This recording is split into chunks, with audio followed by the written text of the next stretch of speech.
The dominance of Iraq by the Ba'ath Party or movement took place from 1968 all the way up until 2003, with an intrinsically fascinating and also tumultuous history that we will work our way through today. Although it began with great hope and potential, it ended in turmoil and worsening conditions for the people of Iraq.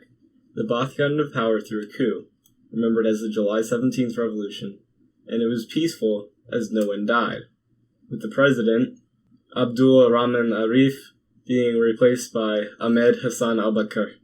Sorry if I mispronounced that. Chairman of the Revolutionary Command Council, President, and Prime Minister, in addition to being the regional secretary of the party, this man sure loved his titles and medals. Backstabbing became prominent immediately with those they had worked with within the military to obtain power. What followed was the beginning of a police state, with Saddam working not in the limelight, but openly enough to be incredibly effective in securing the continuation and amplifying the authority and policies of al-Bakr. Political opposition was repeatedly targeted, especially against communists, before eventually accepting them into the National Progressive Front, which included the aforementioned Arab Socialist Ba'ath, as well as the Kurdish Revolutionary Army, and of course the ICP. It was not long before Saddam was better able to consolidate power and indirectly rule the country with al-Bakr as a figurehead, while continuing to cool opposition in the late 1970s. Around 1979, when the Iranian Revolution had gone into full swing, there were Shias fighting against the government and attempted solidarity, even managing to usurp the controlling grasp of the government in several areas of the country. And with this, Saddam took over, replacing al-Bakr as president and getting the cool titles his predecessor had had.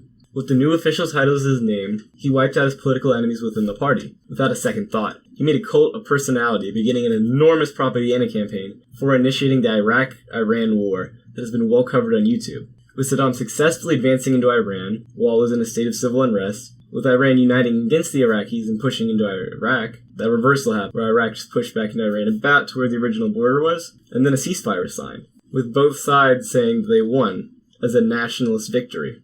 And war tends to be expensive. Per usual it was. This led to a state of economic unease due to the debts racked up during the war, which eventually cultivated into Saddam invading Kuwait in an attempt to erase the crippling debt, having received an uncannily relaxed reaction from the United States, to the point of almost apathy. And upon doing it, they received numerous separate condemnations of the invasion, the United States then getting involved to push Iraq out, after sending an ultimatum. A factor of getting the Gulf states involved was fear-mongering. They said that Iraqis were all along the border ready to invade Saudi Arabia, just to stir up more anti-Iraq sentiment. There was then calls to overthrow Saddam by the people themselves, and it became a national movement, but they were repressed. The United Nations, around the same time, managed to set up a no-fly zone, which led to instability and inability of the government to stop it, because there's uprisings in different parts. So eventually, it ended up to where all the troops were taken out of Iraqi Kurdistan, and to fight off other insurrections. And this created the autonomy of Iraqi Kurdistan that you see in effect to this day. Another thing that crippled Iraq at the time was sanctions, from Resolution 661, which made things even harder for Iraq, in an attempt to orchestrate regime change. The Security Council also adopted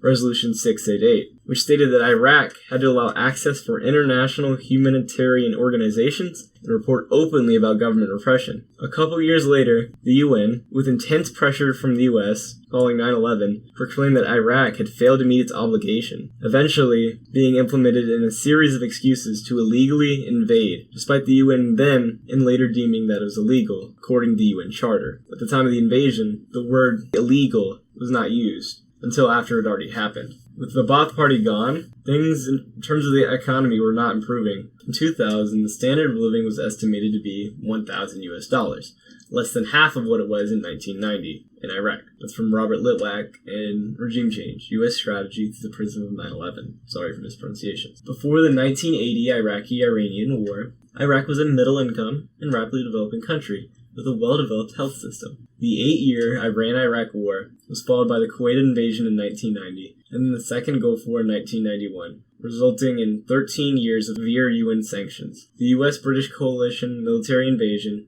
in 2003, and subsequent unrest, sectarian violence, and political rivalries. In that light, despite its once renowned repute for being one of the wealthiest and strongest countries in the region, Iraq and its people over the last few decades have suffered the penalties of a stagnant economy and restricted access to essential services due to the success of wars, sanctions, and sectarian conflicts. And that's a study I'm going to post below. It's in the Journal of the Royal Society of Medicine.